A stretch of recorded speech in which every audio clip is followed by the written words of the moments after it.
Chapter 1: Snacks, Spirits, and Sasquatch.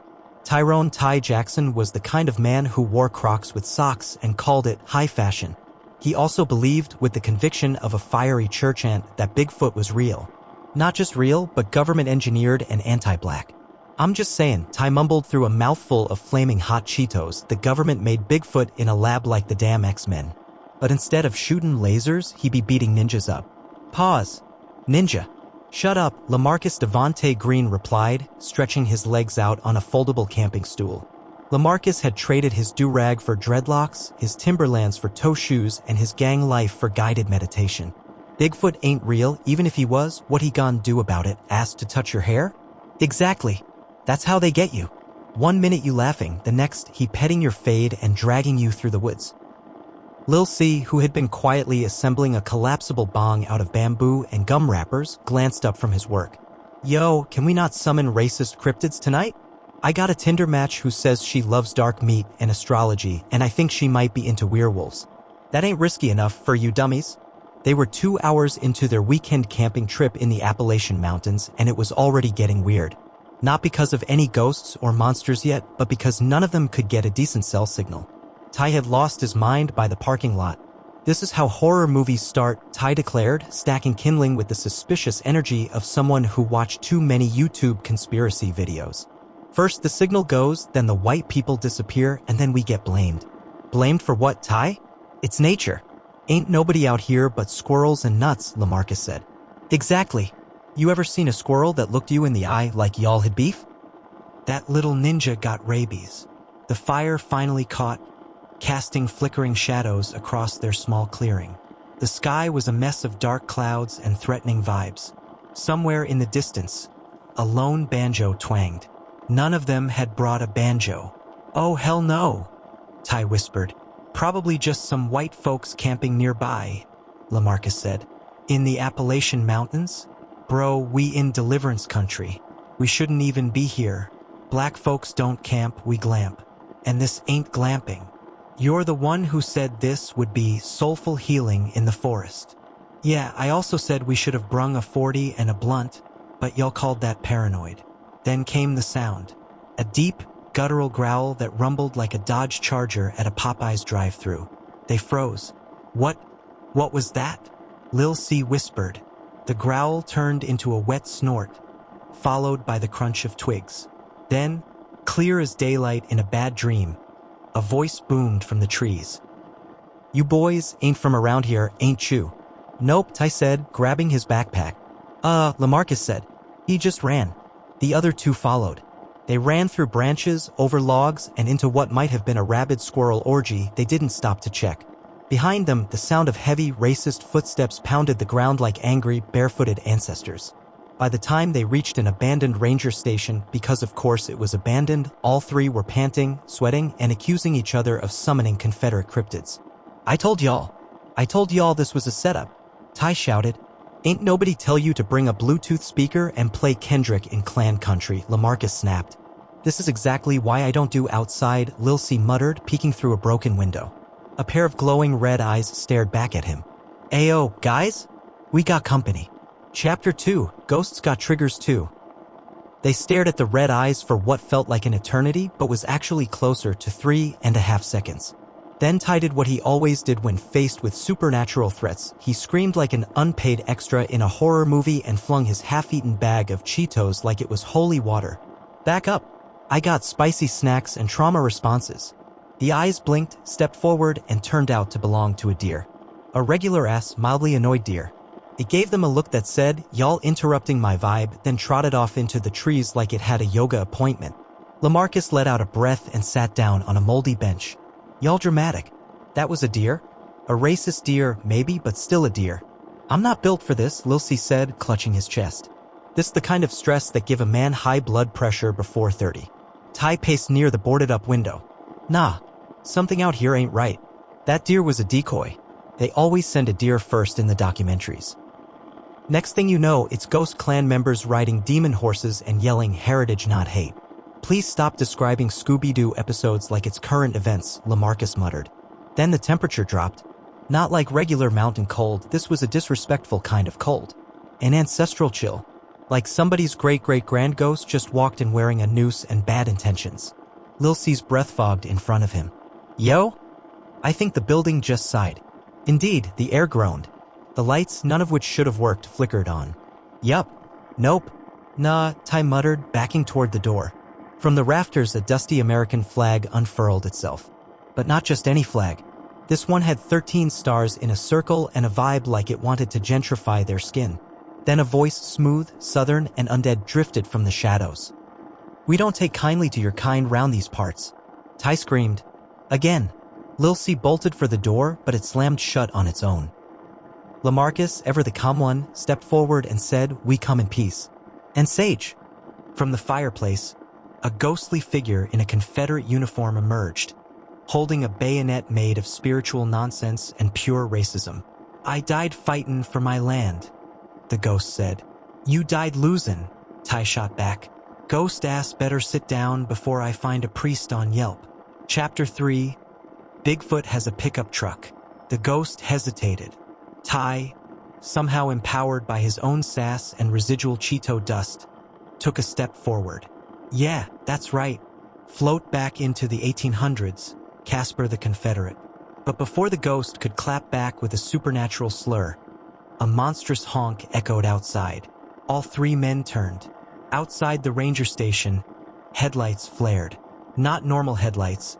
These were high beams from a jacked-up, mud-caked, backwoods pickup truck, adorned with truck nuts and a bumper sticker that said, "Sasquatch lives matter don't." The engine roared like it had anger management issues. Lil C whispered, "Please tell me that's just a hillbilly with bad politics." Lamarcus shook his head. "That truck ain't got no driver." The truck door creaked open, and from the shadows stepped the reason Ty had stopped eating hot Cheetos for a whole week in 2016. Bigfoot. But not just any Bigfoot. This one wore a Confederate belt buckle, mirrored Oakleys, and had a tattoo that said heritage over hairlines. Ty gasped, grabbing a broomstick like it was a lightsaber. "Racist. Bigfoot is real. I knew it." The ghost vanished in a puff of salt and regret, apparently not wanting any of the smoke Bigfoot was bringing. Bigfoot stomped toward them, cracking his hairy knuckles like a bouncer at a honky-tonk. "Y'all lost?" he growled. "Or just trespassing on my historical preserve? We were invited by nature." Lil C blurted. Lamarcus raised his hands. "Sir, we don't want any problems. We're just trying to heal generational trauma and roast marshmallows." Bigfoot sniffed the air. "I smell patchouli and fear." "That's Lamarcus's cologne and my underwear," Ty whispered. The lights in the ranger station flickered again, but this time not from ghosts. The whole structure began to shake. A distant whoop-whoop rang out. "Oh, now what?" Lil C groaned. Red and blue lights flashed outside the cabin. "Cops!" all three yelled. Bigfoot snarled. "I hate cops.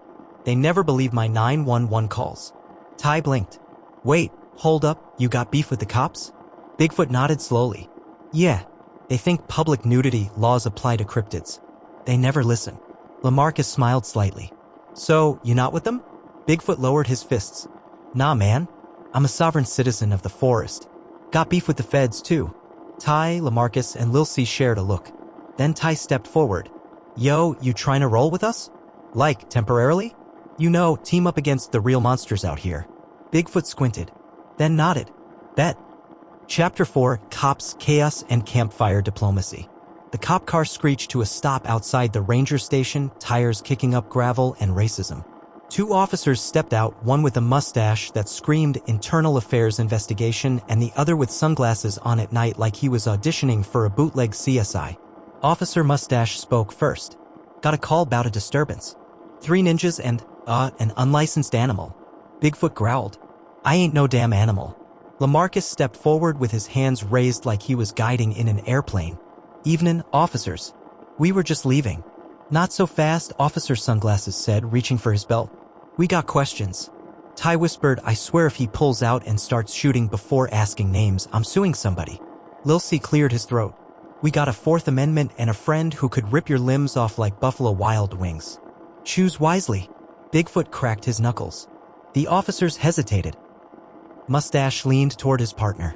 "I ain't friggin' fightin' no cryptid tonight. Remember what happened to Jankums?" Sunglasses nodded.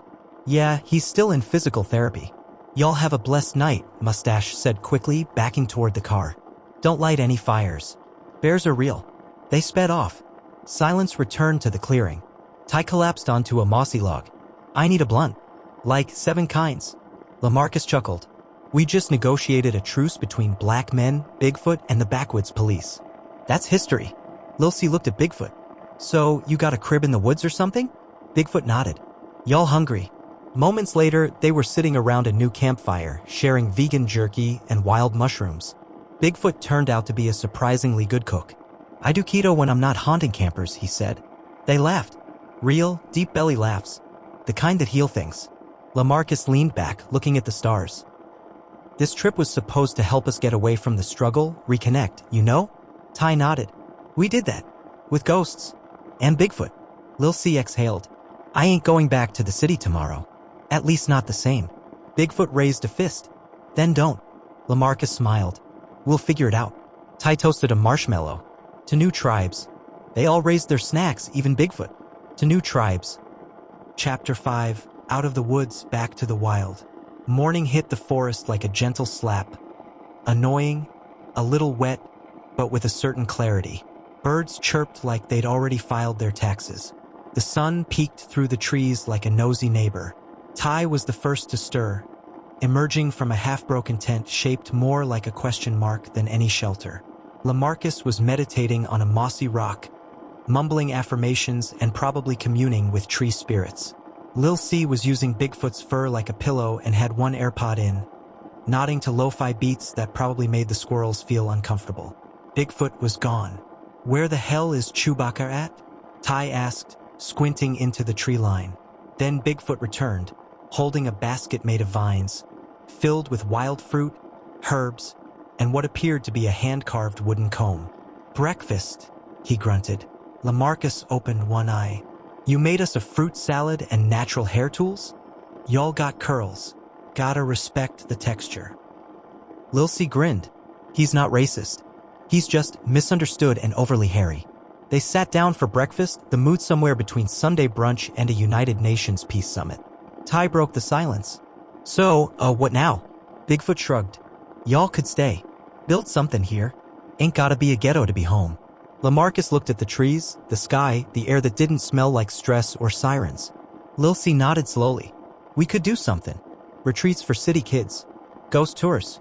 Cryptid cooking classes. Ty raised a brow. You trying to Airbnb the forest? Bruh, this is healing real estate. They all laughed again, but this time it wasn't absurd, it was possible. The forest didn't feel like something they were running from. It felt like something they could build with. By noon, they'd packed their things. But not to leave. They hiked to a ridge overlooking the trees. The wind carried the sounds of distant banjos and possibly more ghosts, but they weren't scared. Lamarcus stretched. We didn't just survive this trip. Ty nodded. We transcended it. Lil C dabbed with a solemnity that made the moment both ridiculous and profound. Bigfoot scratched behind his ear and said, y'all weird. They stood there a moment longer. 3 city dudes and 1 cryptid, not quite lost, not quite found, but definitely not going back the same. Ty reached into his backpack and pulled out a small sign he'd made from bark and marker. Black-owned sanctuary. Beware of ghosts and growth. They nailed it to a tree and walked into the forest together. The ghetto didn't call. The woods whispered louder. The end.